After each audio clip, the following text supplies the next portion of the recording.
नमस्कार, मी गणेश मानकर. इन्फिनिटी स्पर्धा परीक्षा अकॅडमीच्या या व्हिडिओमध्ये तुम्हा सर्वांचे स्वागत आहे.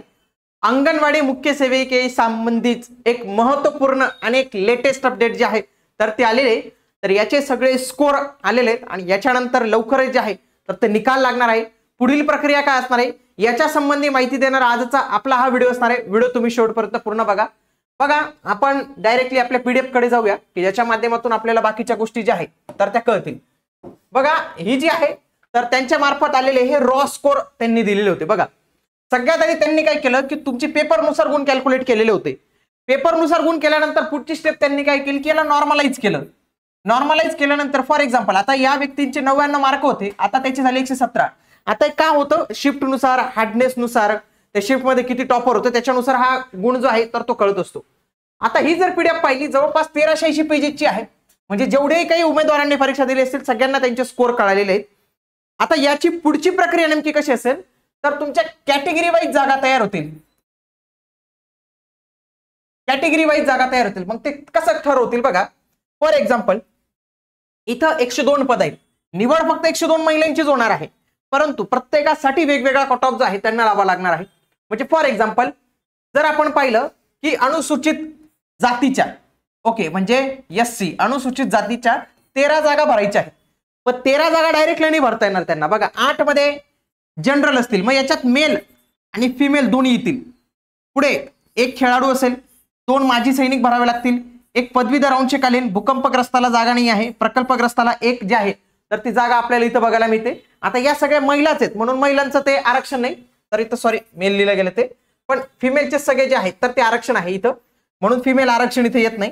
पुढे अनुसूचित जमाती म्हणजे ST कॅटेगरीसाठी बघा, जनरलच्या ज्या आहे म्हणजे 6 जागा भरायच्या, जनरलच्या 4, त्याच्यापैकी माजी सैनिक 1, पदवीधर अंशकालीन 1 महिला जी आहे तर ती घेतली पाहिजे. आता इथं प्रॉब्लेम काय माहिती का की माजी सैनिक महिला, पदवीधर अंशकालीन यांचा कट ऑफ फार कमी लागणार आहे. यांचा कट ऑफ फार जो आहे तर तो कमी लागणार आहे, कारण की तेवढ्या महिला ज्या आहेत तर त्या उपलब्धच नाही आहेत. पुढे VJच्या 3 जागा आहेत, 2 जनरल आहेत आणि 1 माजी सैनिकाची जी आहे तर ती जागा आहे. तर अशा पद्धतीने प्रत्येक कॅटेगरीनुसार जे आहे तर त्या जागा इथं महिलांच्या ज्या आहेत तर त्या भरल्या जाणार आहेत. ओके, आता याच्यामध्ये जर आपण स्कोर पाहिला तर किती कट ऑफ जाऊ शकतो, किती हे होऊ शकतो, तर याच्यात जर पाहिलं ना खूप साऱ्या महिलांना 140 पेक्षा जास्त गुण आहेत. तुम्ही पीडीएफ बघा, मी देखील पीडीएफ बघून पाहिले, खूप साऱ्या महिलांना 140 पेक्षा जास्त गुण आहेत. 140 पेक्षा जास्त गुण असणं ही काही सिलेक्शनची गॅरंटी नाही, कारण की जे माजी सैनिक आहेत, जे भूकंपग्रस्त आहेत, जे प्रकल्पग्रस्त आहेत, जे पदवीधर अंशकालीन आहेत, त्यांच्या जागा एक जरी असल्या ना तर त्यांच्यावर असणारे उमेदवार फार कमी आहेत, म्हणून त्यांचा कट ऑफ हा कमी सुद्धा लागू शकतो, हा फार कमी लागू शकतो. जर आपण जनरल वगैरेचा पाहिला तर तो 140 पर्यंत तो जाण्याची शक्यता असू शकते, कारण की चांगला स्कोर इथं दिसतो आहे.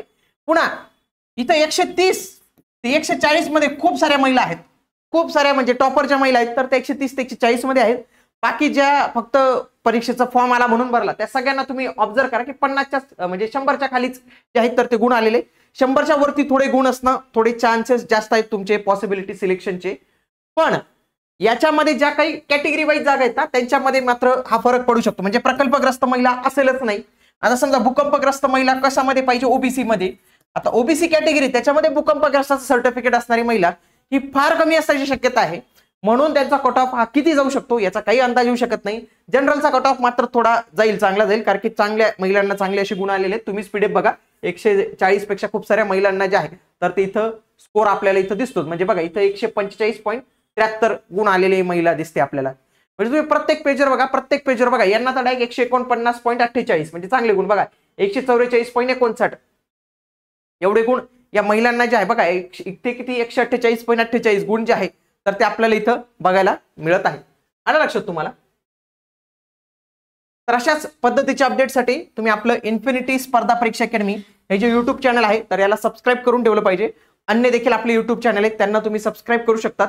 भेटूया आता आपण पुढील व्हिडिओमध्ये. तोपर्यंत जय हिंद, जय महाराष्ट्र, धन्यवाद.